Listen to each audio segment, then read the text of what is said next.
नमस्कार दोस्तों, जय जोहार। मैं कौशल तिवारी और बिहनिया संध्या में आपका स्वागत है। दिल्ली में 26 साल बाद भारतीय जनता पार्टी की सरकार की वापसी हुई है, लेकिन इस परिणाम के बाद जो स्थिति बनी है और जिस तरीके से आप पार्टी के खिलाफ वे तमाम लोग विश्वमन करने लगे हैं जो पिछले 10 सालों से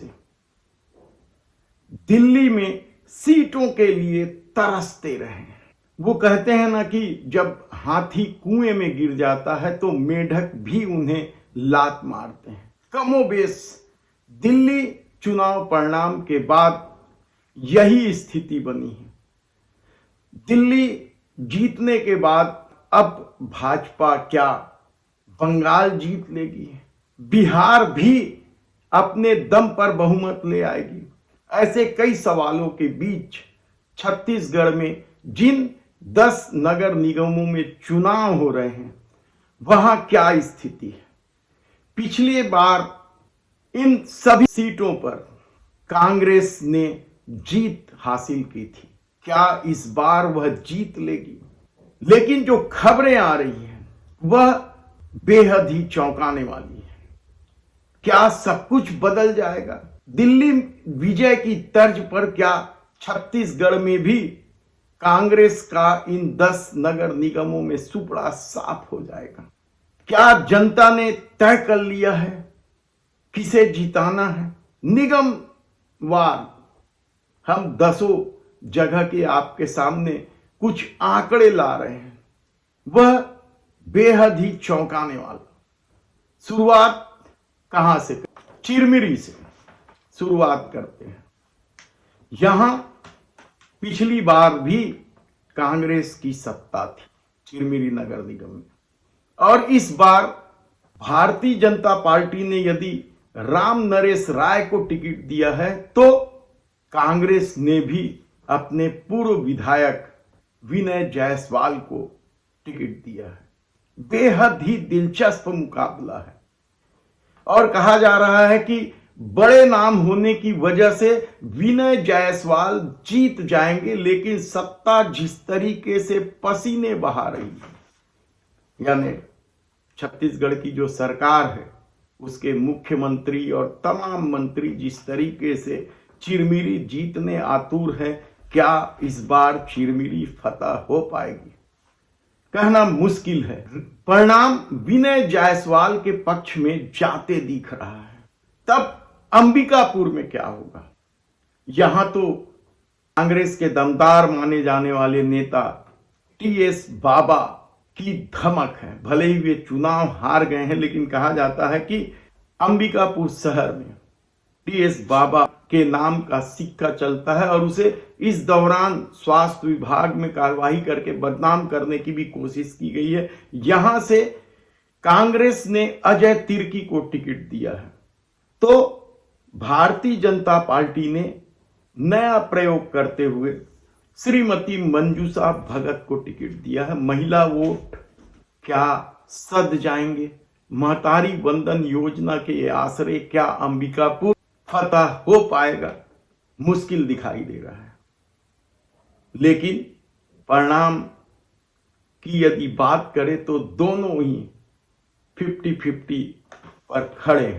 ऐसे में बिलासपुर इस संभाग से कई मंत्री हैं और उप मुख्यमंत्री अरुण साव भी इसी जिले से।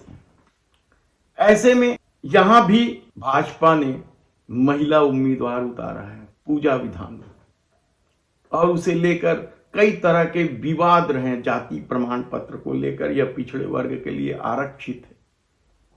और यहां से कांग्रेस ने प्रमोद नायक को उतारा है जो रायपुर में मेयर रही किरणमयी नायक के देवर हैं।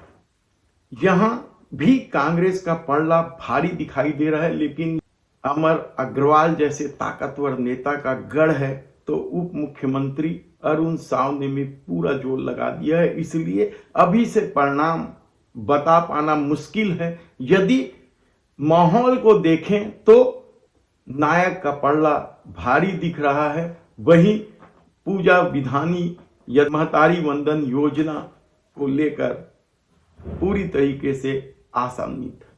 तब कोरबा, यहां से कांग्रेस ने श्रीमती उषा तिवारी को टिकट दिया है, तो भारतीय जनता पार्टी ने श्रीमती संजू देवी राजपूत को टिकट दिया। और कहा जा रहा है कि श्रीमती संजू देवी राजपूत की स्थिति बेहतर है श्रीमती उषा तिवारी से, लेकिन कांग्रेस के दिग्गज नेता चरणदास महंत की भी तो यहां चलती है। ऐसे में परिणाम उलट फेर हो जाए तो कोई अचरज की बात नहीं है।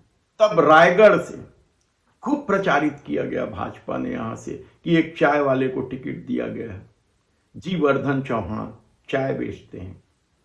और यहां से कांग्रेस ने श्रीमती जानकी काटजू को दिया है। रायगढ़ में ओपी चौधरी की साख दांव में है और कहा जा रहा है कि वे आसानी से जीता ले जाएंगे यदि अघरिया वोट जीवर्धन चौहान को मिलते हैं तो। और अग्रवाल समाज का तो जीवर्धन चौहान को समर्थन है ही। ऐसे में जगदलपुर में मुकाबला बेहद रोचक है। यहां भाजपा के प्रदेशाध्यक्ष किरण देव की साख दांव में है, तो कांग्रेस के प्रदेश अध्यक्ष दीपक बैज का दांव लगा हुआ है। भाजपा ने यहां से संजय पांडे को टिकट दिया और उनका पलड़ा भारी बताया जा रहा था शुरुआती दौर में, लेकिन यहां से कांग्रेस ने जिस मलकी सिंह गेदू को टिकट दिया है वह प्रदेश कांग्रेस के प्रभारी महामंत्री भी है। और कहा जा रहा है कि धीरे धीरे उन्होंने भाजपा की बढ़त को कम कर ली है और आज स्थिति यह है कि यहां कौन जीतेगा कहना मुश्किल है। तब धमतरी में मुख्यमंत्री विष्णुदेव साय के सबसे करीबी माने जाने वाले और पवन देव साय का जिन पर हाथ है, भाजपा ने यहां से जगदीश राम को टिकट दिया और उनकी जीत लगभग तय मानी जा रही है। तो राजनांदगांव से मधुसूदन यादव, ये भी बड़े नाम है, एक बार महापौर रह चुके हैं, सांसद रह चुके हैं, डॉक्टर रमन सिंह के करीबी हैं। और कहा जा रहा है कि कांग्रेस ने यहां निखिल द्विवेदी को तो टिकट दिया है, लेकिन उन्हें उनके भरोसे ही छोड़ दिया है। जबकि यहां से गिरीश देवांगन और भूपेश बघेल जैसे नेता चुनाव लड़ चुके हैं। वे कितनी मेहनत कर रहे हैं किसी से छुपा नहीं है। ऐसे में मधुसूदन यादव का पलड़ा भारी है। दुर्ग भूपेश बघेल का गृह जिला, यहां भारतीय जनता पार्टी ने अलका बघमार को टिकट दिया है। हमने पहले ही बताया था कि यह साहू और कुर्मी बाहुल क्षेत्र है और यहां से भाजपा ने जो प्रयोग किया है गैर कुर्मी और गैर साहू वोटों के ध्रुवीकरण के आश्रय चुनाव जीतने का, और अलका बघमार को टिकट दिया है, क्या वह चुनाव जीत पाएगी? बेहद मुश्किल दिखाई दे रहा है। यहां से कांग्रेस ने प्रेमलता पोषण साहू को टिकट दिया है और वह बेहतर स्थिति में दिख रहे हैं। ऐसे में रायपुर नगर निगम में क्या होगा? क्या आम आदमी पार्टी से चुनाव लड़ रही शुभांगी तिवारी कुछ नया कर पाएंगी? कितना वोट लेंगी और किनका वोट काट रही हैं? ये बड़ा सवाल इसलिए है क्योंकि आम आदमी पार्टी पार्षदों का भी चुनाव पुरजोर से लड़ रही है और कहा जा रहा है कि 3 से 4 पार्षद उनके जीतने की स्थिति में हैं या कांग्रेस और भाजपा को कड़ा टक्कर दे रहे हैं, जिसमें से संजय नगर टिकरापारा क्षेत्र के पार्षद क्षेत्र के प्रत्याशी समीर अख्तर जो 3 बार पार्षद रहे कांग्रेस से, और मोदी लहर हो या बृजमोहन अग्रवाल की धमक हो, सबके बीच वे कांग्रेस को लीड दिलाते रहे विधानसभा लोकसभा में। लेकिन कहा जाता है कि भूपेश बघेल से उनकी नहीं जमी, इसलिए भूपेश बघेल ने वहां से टिकट कटवा दी उसकी और वे आम आदमी पार्टी में शामिल होकर चुनाव लड़ रहे हैं और कहा जा रहा है कि वे जीतने की स्थिति में।